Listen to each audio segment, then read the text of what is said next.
pessoal, sejam bem-vindos a mais um bate-papo aqui no Sapiência. Eu sou a professora Fernanda Manhota, de Política Internacional, e nós estamos nessa sequência de diálogos abordando as várias disciplinas que fazem parte do concurso, do edital, para aqueles que dedicam tempo estudando e querem se tornar diplomatas.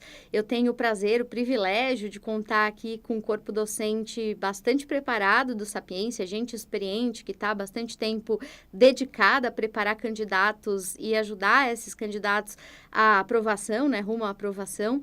E hoje eu tenho o prazer, a alegria de receber para essa conversa o professor Luiz Paloski, professor que é especializado em economia e vai conversar um pouquinho com a gente sobre essa área. Eu sei que vários de vocês que estão se preparando para o CACD morrem de medo de economia, acham que economia é a disciplina mais difícil, costumam dizer que é a disciplina em que tem um pior desempenho, né? Vira e mexe eu escuto isso dos meus alunos, todo mundo vem estudar para se tornar diplomata, amando política internacional e querendo fugir da economia, professor. Então, hoje, a sua meta é contar para todo mundo que não é esse bicho-papão todo, e se for, a gente tem aqui as estratégias certas para promover o verdadeiro exorcismo, né? Essa é a nossa ideia. Eu vou dar as boas-vindas ao professor Luiz, agradecer muito pelo tempo, pela disponibilidade de conversar com a gente. Vou pedir, professor, que o senhor se apresente para o nosso público, que conte um pouco da tua experiência profissional, também de como é que veio parar nesse universo CACDista. E de largada já vou deixar a pergunta que não quer calar, né? Economia é motivo para tanto medo? Tem que saber tudo de economia, tem que ser um expert em economia, tem que saber fazer conta para passar no CACD, ou não é bem assim? Como é que a economia aparece no CACD? O que é que de tudo da economia o CACDista precisa conhecer melhor? Obrigada e seja bem-vindo. Olá, professora, é um prazer estar aqui conversando com vocês. Então, enfim, né, começando aí pela apresentação, eu comecei na trajetória de economia, na verdade, digamos, não era a minha primeira opção, né, fazer economia. Eu cheguei a cursar física na Universidade Estadual de Maringá, né, onde eu moro aqui, nasci, moro aqui em Maringá, mas acabei abandonando para ir para a economia, né? Era a minha segunda opção, mas sempre me interessei, né? Professora, inclusive, como professora de política internacional, lá no colégio a gente vê isso um pouco em geografia, um pouco em história, e eu me interessava, né? Mas nunca, sempre ficou de lado ali. Mas acabou que não deu muito certo na física, apesar de gostar ainda hoje de ciência, né? Das ciências da Terra. Eu acabei indo para a economia, fiz a minha graduação em ciências econômicas, fui para o mestrado, enfim, e recentemente mais o doutorado, e acabei gostando muito da área e ingressei na docência, né? Ingressei já em fins do mestrado, acabei ingressando na docência e gostei muito, né? Então, eu gosto de dar aula, já dei aula de todas as disciplinas aí que se possa imaginar dentro do currículo de economia e acabei me identificando bastante com a docência, é algo que eu gosto de fazer. A gente, enquanto professor, acaba tendo que estudar sempre, né? E isso eu gosto, sempre gostei, então me identifiquei bastante na docência. E fui encontrado, digamos assim, quase que por acaso, eu penso, porque ao longo do período de pandemia, eu comecei a postar alguns vídeos para os meus alunos do ensino presencial mesmo, né? Então, no ensino presencial, a gente deu uma diminuída, né? Foi para home office, foi para as aulas ao vivo, síncronas, só que eu postava alguns materiais extras para esses alunos e acabei postando no YouTube, né? Criei ali um YouTube somente para isso, não sou nem um YouTuber nem nada, não é nada produzido, era só eu falando com algum slide ali, alguma coisa. E o pessoal do Sapiência entrou em contato comigo porque gostaram das minhas aulas. Falou assim, professor, a gente estava vendo aqui e tal, gostamos das suas aulas, da didática, enfim, e gostaríamos de fazer o convite. E acabei ingressando, né? Então, acho que talvez eu seja o mais recente aí na, dentro do Sapiência. E em relação à economia em si, né, em relação ao curso de economia ou à disciplina de economia, a economia ela se pretende muito técnica. É, mas não é de todo técnica, né? É que assusta realmente um pouco a hora que a gente vê aqueles modelos microeconômicos, modelos macroeconômicos, e todos eles vão ter algum componente matemático para explicar, mas para o candidato, eu imagino e eu foco nisso é, a principal análise ela é teórica e de política econômica, né? É olhar para o contexto da política econômica em si, entender as relações entre as variáveis e não necessariamente entender a matemática por trás daquelas relações. É óbvio que ao longo dos cursos, né, ao longo das aulas, eu trago bastante o ferramental matemático para demonstrar essas relações. Mas o importante é entender que existe uma relação e não decorar aquela fórmula, aquele modelo matemático, mas sim entender as relações entre as variáveis. Acho que isso é o mais relevante, até para entender o contexto de economia brasileira, né, que a gente, dentro da economia, a gente chama de economia brasileira, no curso a gente fala história econômica brasileira. Até para entender as relações ao longo do que se estuda de história econômica brasileira, você precisa entender o que está por trás das relações entre essas variáveis. Excelente. Eu queria pegar justamente daí, professor, quer dizer, de tudo que está disponível no universo da ciência econômica, o que que interessa do ponto de vista do concurso para o CACDista, né? Então, vamos explorar um pouco das características desse edital. O que que o edital pressupõe de conteúdos no campo da economia que costumam se repetir com alguma frequência, que são considerados, assim, pontos inescapáveis de estudo. Vamos conversar um pouco. Me conta melhor sobre o que é que da economia está lá no edital do CACD. O edital é bastante amplo, né? Imagino que não só na economia, na verdade já andei dando uma olhada, então o edital acaba sendo muito amplo.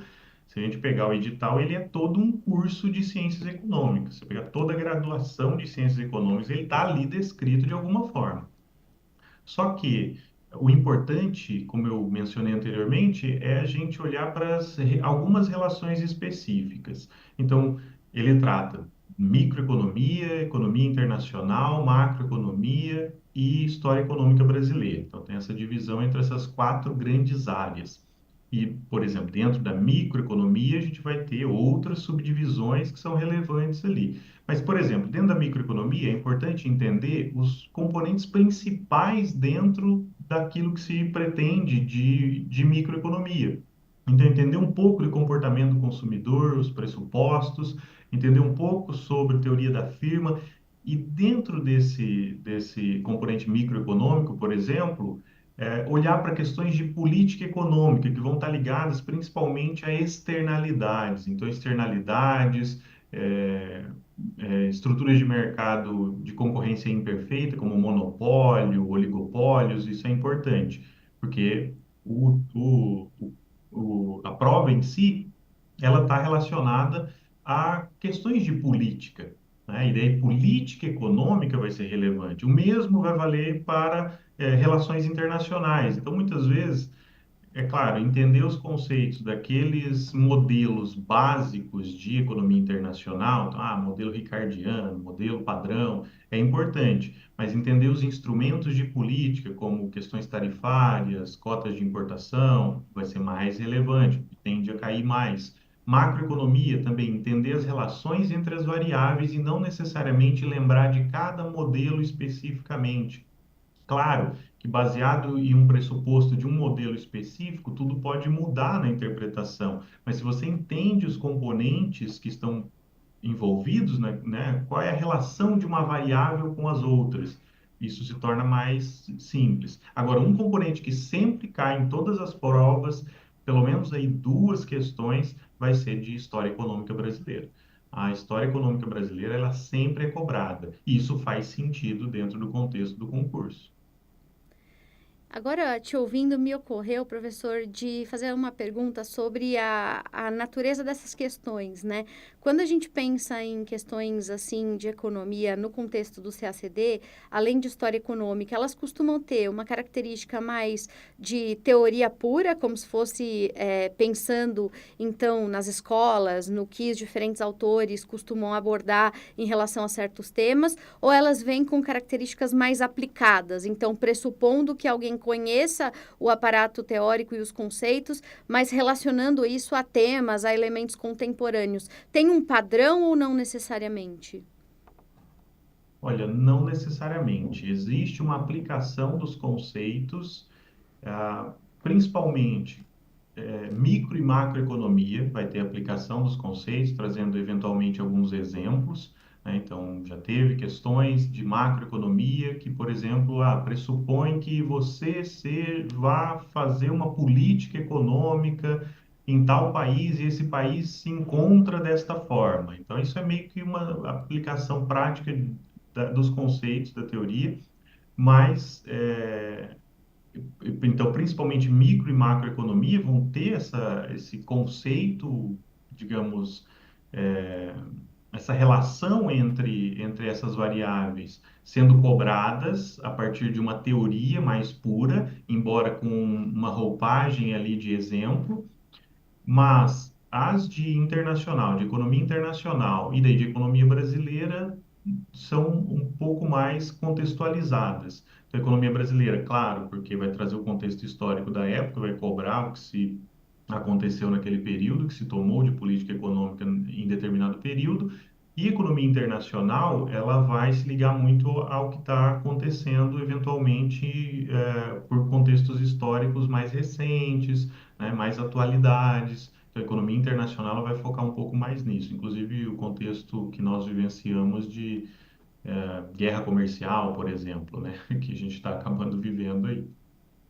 Exatamente, tem uma interdisciplinaridade, né? Às vezes os conteúdos de política internacional mesmo, eles esbarram em conteúdos de história do Brasil, esbarram em conteúdos de comércio, né? Que flertam também com temas econômicos. A gente tem visto, né, esse cruzamento cada vez mais frequente dentro da própria prova. Eu queria agora passar a pensar um pouco sobre, do ponto de vista da estrutura da prova, né? As questões de economia, elas aparecem do ponto de vista das assertivas, do ponto de vista discursivo, quantas questões costumam ser cobradas, qual o peso de economia dentro dessa avaliação como um todo, qual que é o panorama para quem não está familiarizado, não sabe o tamanho que a economia tem e de que maneira ela é cobrada. Vamos então fazer um voo panorâmico em relação a esse formato. A economia varia um pouco, né, o número de questões. Na última prova nós tivemos 7 questões de economia, então que vai são questões objetivas, né, de certo ou errado ali em relação a essas questões, e vai passar, geralmente, vai tender a ter uma distribuição entre esses 4 grandes eixos que eu mencionei anteriormente. Então, às vezes pode ter um ano que não tem questão nenhuma, por exemplo, de um dos eixos. Né? Já aconteceu de não ter nada de microeconomia, de não ter nada tão específico de macroeconomia. Então, são questões objetivas. A última prova foram 7 questões, com 4 assertivas ali para você analisar se eram corretas ou erradas, e tenta perpassar por todos esses 4 eixos, mas não necessariamente vai abordar todos esses eixos. E como eu mencionei, são muitos conteúdos para a gente lembrar efetivamente de tudo, e às vezes não dá tempo de estudar também tudo para conseguir lembrar de todos esses conceitos. Então, eu não sei até que ponto economia tem um grande peso na prova como um todo, dados os conteúdos das outras disciplinas também que caem, mas de fato é uma disciplina importante. Mas como existe uma complementaridade, principalmente com história, com política internacional, eu acho que vale a pena, porque quando eu vou, por exemplo, ministrar as aulas de História Econômica Brasileira,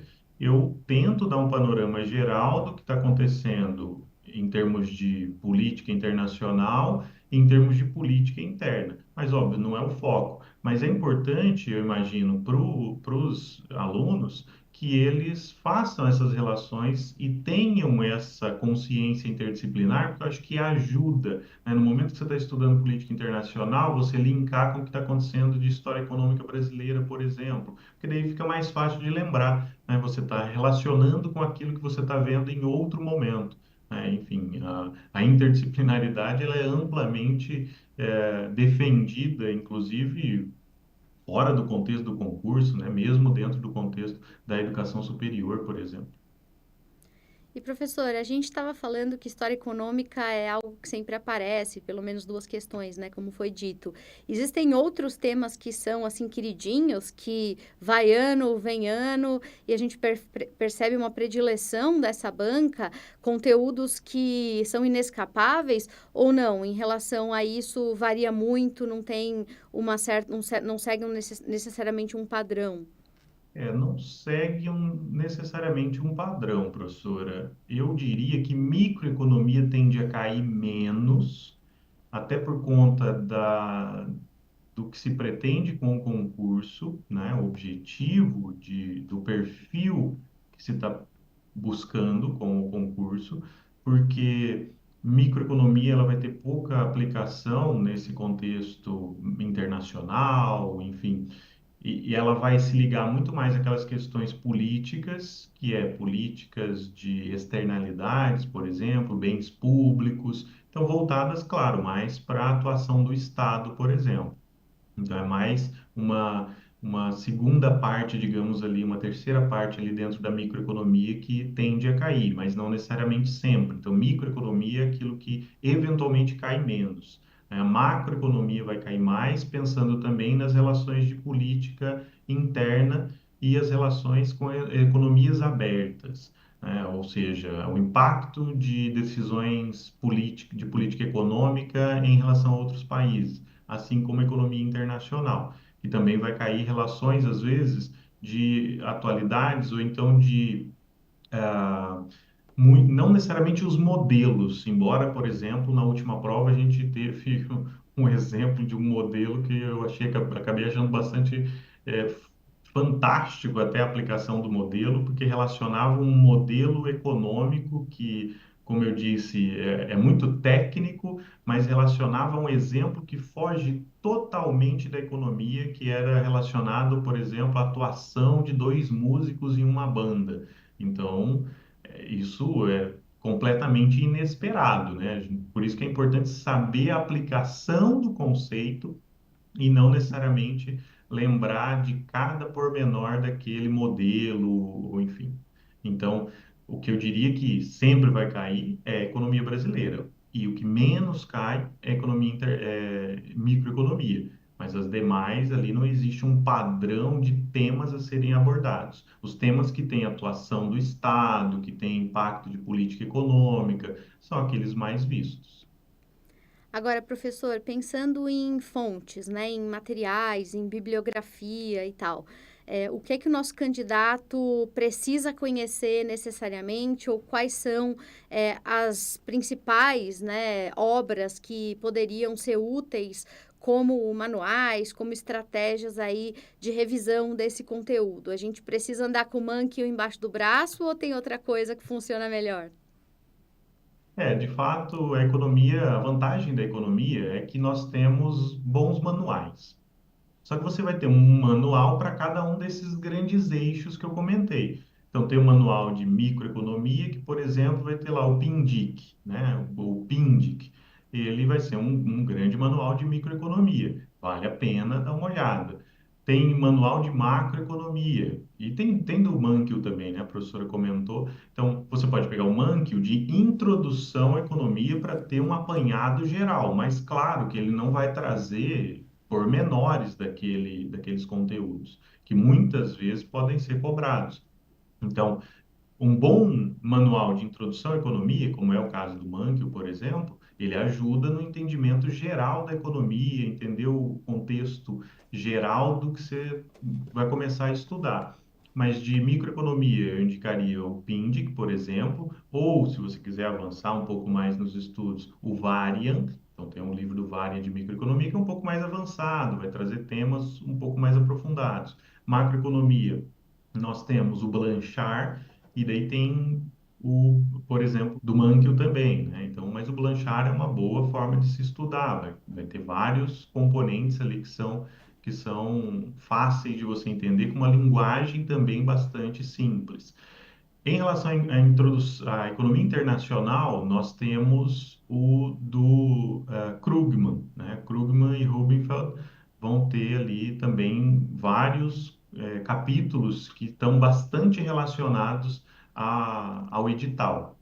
E para a economia brasileira, eu geralmente indico ali uns 4 bibliografias, mas se quiser focar em uma que vai trazer de maneira geral tudo, só que eu considero um pouco uma linguagem um pouco difícil para quem não está acostumado com a economia, a ordem do progresso. Então, a ordem do progresso, ele traz o apanhado geral, ele vai trazer todo o conteúdo que vai cair no edital. Só que ele tem uma linguagem um pouco mais difícil. Então, vai ter o livro de economia brasileira do Lacerda, por exemplo, né, que é um dos organizadores, que é já de uma linguagem mais simples e um pouco mais resumido, talvez ele sirva ali para ajudar a entender o contexto. E o livro do Jean Piaget, só que é de 1945 em diante. Então, mas ele é uma linguagem mais simples do que é, por exemplo, a Ordem do Progresso. Mas se quiser focar em um para a história econômica brasileira, eu indicaria a Ordem do Progresso, por exemplo. E tem outras formas para estudar a economia, para além dos materiais que evidentemente são esses, né, de partida.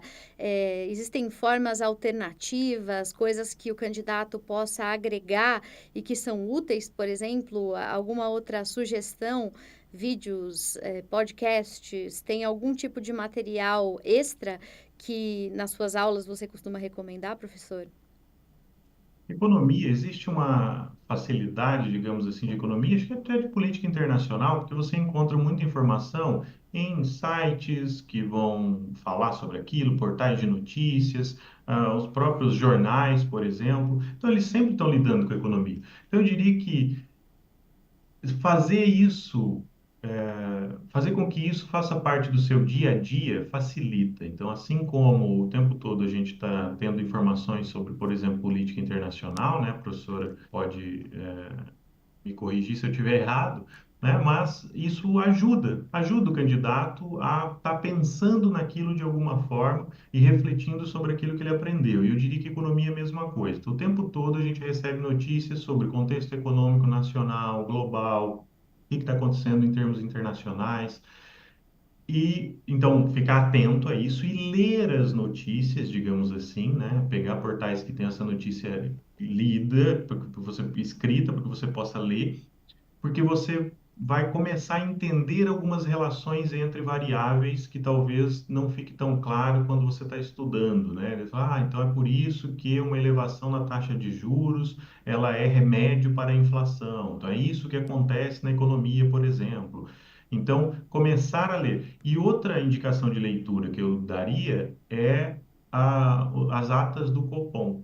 Então, as atas do Copom, elas são muito bem explicadas, porque precisa se explicar para o mercado, para a população, o que se está tomando de decisão e o porquê está tomando aquela decisão. Então, pegar atas do Copom de momentos distintos, né, não precisa ser necessariamente agora, você entra no site do Banco Central, vai ter lá atas do Copom de anos anteriores. Então, você pega um ano, por exemplo, o que aconteceu quando reduziu bastante a taxa de juros? Por que que se estava reduzindo a taxa de juros? Pega e vai ler, é uma ata relativamente simples, pequena para você ler, que vai ajudar. Vídeos, existem muitos produtores de conteúdo bons que fazem vídeos sobre análise econômica, né? Aí, enfim, não vou indicar um especificamente, que eu corro o risco de ser injusto aqui com os demais, mas existe inclusive para a economia brasileira, para a história econômica brasileira, existe uma série de vídeos. Procura no YouTube, você vai achar uma série de vídeos sobre história econômica brasileira, que inclusive vai ser contada muitas vezes por aqueles que participaram dessas decisões políticas. Então a gente tem lá uma série ministros da Fazenda, uma série de ministros do Planejamento que vão contar o que aconteceu naquele momento, por que que aquelas decisões foram tomadas. Então, vale a pena assistir também essa série. Se não me engano, são dez vídeos relativamente curtos que você consegue acompanhar com tranquilidade ali. Muito bem, e agora, professor, para finalizar nossa conversa, queria pedir para deixar um conselho, recomendações de estudo, dicas, né? O que é que você sugeriria para o nosso candidato, assim, para aquele que chegou agora, que está desbravando pela primeira vez, né, esse universo CACDista e que está com medo da economia, e também para o candidato mais experiente, esse que já passou por alguns ciclos de estudo, ainda não conseguiu a aprovação, mas segue focado. Então, uma palavra aí de incentivo e de algumas dicas para esses dois públicos, por favor. A dica que eu daria é tomar cuidado para não saturar, né? Porque às vezes quando até a gente, né, enquanto professor, então eu estou na docência há 11 anos no ensino superior, e às vezes quando a gente pega para ministrar uma disciplina relativamente nova, uma disciplina que é mais densa mesmo, a gente às vezes se pega se dedicando tanto ao estudo daquilo para preparar uma boa aula, e no final a gente está saturado daquele conteúdo, a gente quase não consegue enxergar mais aquele conteúdo na nossa frente, né? Economia, como ela acaba sendo muito técnica e tem muito essas fórmulas e, enfim, ou termos que são só economista parece que conhece aquele termo, né?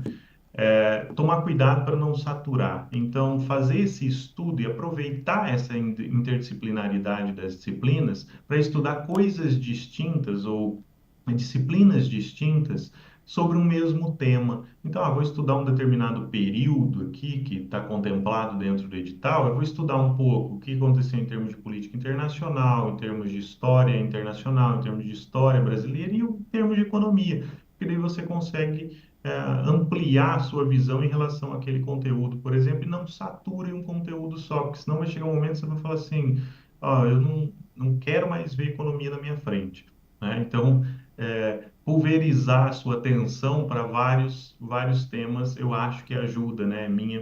A minha percepção, eu sempre fiz questão de estudar dessa forma, por exemplo.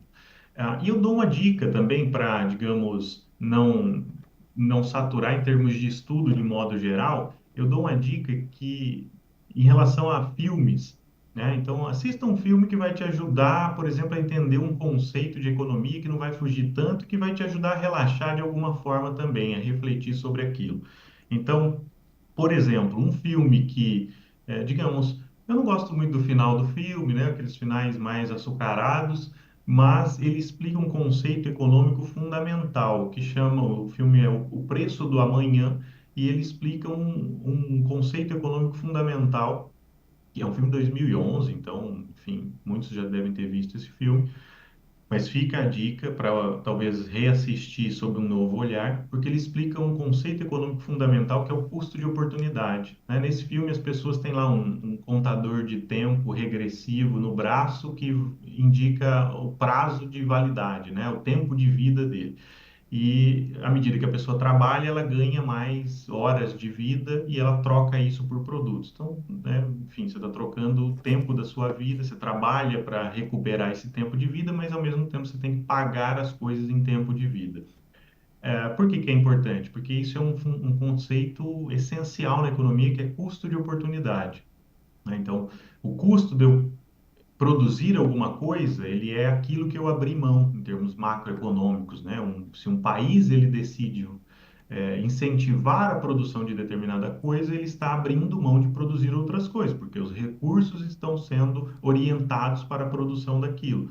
E o mesmo é válido na microeconomia, na macroeconomia, na análise de investimentos, tudo tem custo de oportunidade. E esse filme traz isso de uma forma, claro, lúdica ali, mas demonstra isso. E no fim é isso que a gente faz, né? Quando eu trabalho para ganhar o meu salário ou a minha renda de maneira geral, eu estou trocando horas da minha vida, horas de lazer, horas de descanso, por horas de trabalho para conseguir dinheiro para trocar por coisas, né? Ou por momentos, ou o que quer que seja. Então, quando a gente consegue entender isso, A gente consegue entender também que existe um custo de oportunidade no momento que eu estou trabalhando, no momento que os candidatos estão estudando, por exemplo, né? Porque você está renunciando a muita coisa, mas, claro, com um objetivo futuro maior.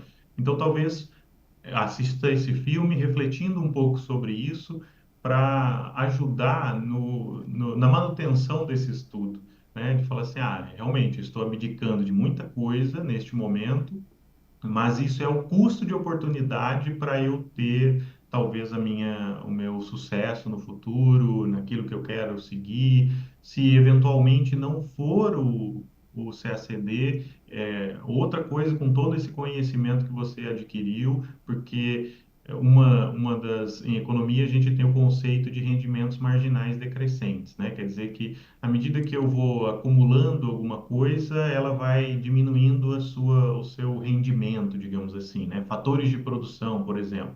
Se eu tenho lá uma fábrica, eu vou colocando mais trabalhadores, os trabalhadores adicionais vão sendo menos produtivos, né? Então, você tem rendimentos marginais decrescentes.